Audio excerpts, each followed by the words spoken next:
Hi guys, my name is Hayden and today we're gonna show you our new squishy. I brought my cousin. Ya, mau. My name is Haras. Hello, my name is Haras. So we're gonna get. Hello guys, my name is Haras. Okay, dah bye.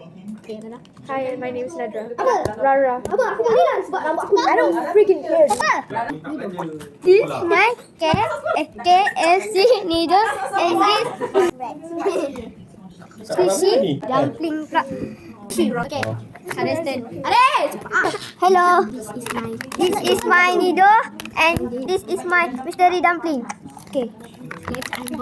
Let's unboxing the mystery dumpling. Yes. What we get, guys? Okay, let's go. 1, 2, 3. Beautiful too. So we got a Needoh.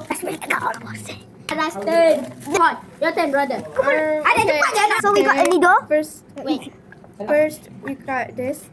It's a slow rising squishy. It's two. This is a sugar cube Needoh. It's so pretty, right? And lastly is a moldable. Okay, we're going to. Kau jealous ke? Needoh. Okay lah. Needoh white. Kasminya mana kasminya? Hi guys, it's me Kasih. We can show Squishy. We got dumpling. Hello? We got dumpling. Hello? It's but it's very fun. Okay, nanti je kan? And kasi ada tapi I don't know what. Squishy. We're gonna get reviews banyak. Okay, so kita go away. Ada tu kan memang kau. Dia tak nampak muka. Hi guys, it's me Hayden. Today I got Needoh lah. Needoh apple and Needoh gummy bear. First we gonna unboxing Needoh apple. Tu. Okay. Look.